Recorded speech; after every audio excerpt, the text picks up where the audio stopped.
तो फिर क्या अच्छा लगा? अब रामचरितमानस की एक दो कड़ियां आपको सुनाएंगे उर्दू में। हाँ। ये लिखा है पंडित ब्रिज नारायण चकबस्त लखनवी ने। जी बिल्कुल, बड़ा बड़ा नाम है। हाँ। नारायण हाँ। चकबस्त लखनवी। वो लिखते हैं मर्यादा पुरुषोत्तम श्री रामचंद्र जी की जीवनी में। हाँ। कि रुखसत हुआ वो बाप से लेकर खुदा का नाम। रुखसत हुआ वो बाप से लेकर खुदा का नाम, और राहे वफा की मंजिलें अव्वल हुई तमाम। जब जाने लगे मर्यादा पुरुषोत्तम पिता के त्रिवचन को पूरा करने के लिए, तो पिता से जाके आज्ञा लेते हैं कि पिताजी अब हम जा आपके आज्ञा का पालन करने जा रहे हैं, और माता को जो आपने सौतेली माता को जो आपने वचन दिया उसको पूरा करने जा रहे हैं, आपका आखिरी दर्शन करने आए हैं। तो उस वक्त का दर्शन वो लिखते हैं कि रुखसत हुआ वो बाप से लेकर खुदा का नाम, और राहे वफा की मंजिलें अव्वल हुई तमाम। पहली मंजिल खत्म हुई और बाप से आज्ञा लेके और वनवास के लिए जा रहे हैं।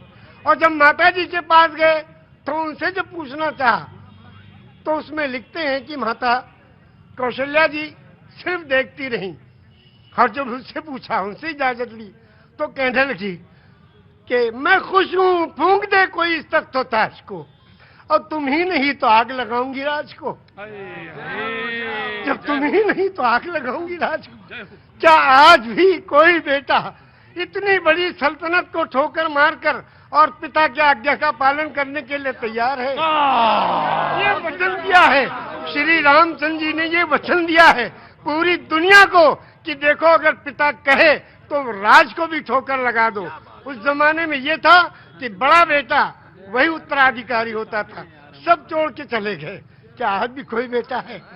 तो इस राम की जीवनी से ये सबक लेना चाहिए। आचार्य जी आपने तो आचार्य अब बिल्कुल, अब इसके आगे अब आप हमसे क्या कहवाएंगे? बस धन्य है ऐसे महान पुरुष। दोनों आंखों से जलधार बह रही है, और शायद निषाद राज ने भगवान के जब चरण पखारे होंगे तो शायद यही रहा होगा दृश्य। निषाद राज ने यही पूछा। हाँ। जब गए, हाँ। जो उत्तराधिकारी हुए थे, हाँ। और तलाश करते गए, निषाद राज ने पूछा प्रभु आप कहाँ? हाँ। कहने के अपने भाई को ढूंढने। भरत जी ने कहा। हाँ। तो कहने भाई को ढूंढने के लिए पूरी फौज लेके आए हो? हाँ।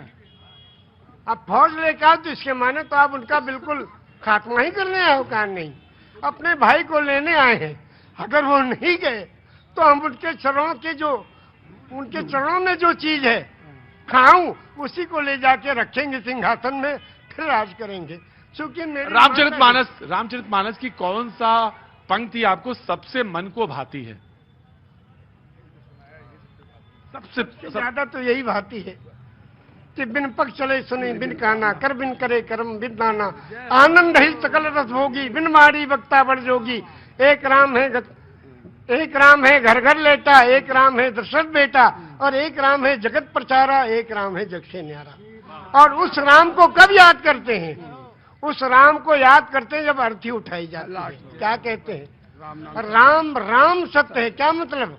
मर्यादा पुरुषोत्तम श्री रामचंद्र की जो पूजा और अर्चना उपासना करते थे, जिस राम की वही राम सत्य है। राम सत्य है, राम नाम सत्य है, हरि का नाम सत्य है, और सत्य बोलो मुक्ति है। वो कौन सी सच्चाई है जिसमें मुक्ति और कल्याण छुपा है? उसको जो जान ले उसका जीवन सफल है। तो क्या 18 पुराण कौन कौन से? श्री विष्णु पुराण, शिव पुराण, पद्म पुराण, स्कंद पुराण, गरुड़ पुराण, वायु पुराण, सूर्य पुराण, अग्नि पुराण, ब्रह्म वैवर्त पुराण, लिंग पुराण, वामन पुराण, उत्तर भूषण पुराण, काकभूषुंड पुराण, हरिवंश पुराण, देवी भगवत पुराण, भाष्य पुराण, भविष्य पुराण, मत्स्य पुराण, कल्कि पुराण। विष्णु पुराण से कल्क पुराण तक आपने 18 पुराण के नाम, वेद भी। और आप मक्का हुआ है? हाँ, मक्का भी हुआ है 2 बार जी।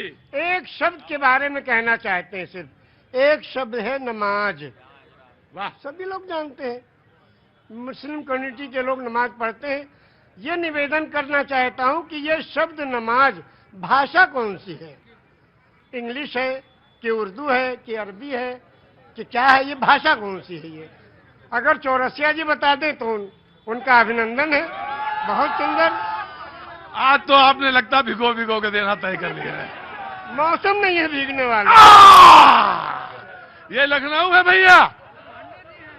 हाँ जी, अरे मुझे मालूम है उनको, मैं जानता हूँ, पांडे जी हैं वो जी, वो पांडे जी हैं, मुझे मालूम है। मैं पांडे तो मैं भी हूँ। ब्रह्म जो सो जाने ब्रह्मण, जिसको ब्रह्म का ज्ञान हो वही ब्रह्मण। ब्राह्मण को ऊपर से तो आपने कहा जहां पे आपने छोड़ी थी बात वो, हाँ, शब्द है नमाज। नमाज जी, एक शब्द है और ये प्योर संस्कृत का शब्द है। उर्दू में इबादत, हिंदी में पूजा अर्चना उपासना, इंग्लिश में प्रेयर और संस्कृत में नमाज। क्यों? इसको संधि विच्छेद कीजिए। नमः धन अज।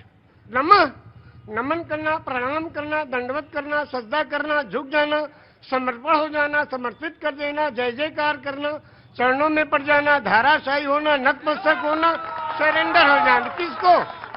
उस प्रभु के चरणों में इस सुपर कंप्यूटर को रख देना कि हे प्रभु, तू ही सबसे बड़ा है और तूने इस मनुष्य को बनाया है, इसका आविष्कारक तू ही है, तेरे चरणों में हम समर्पित हैं, इसलिए अजन्मा को नमन करना। और ये हुआ नमाज।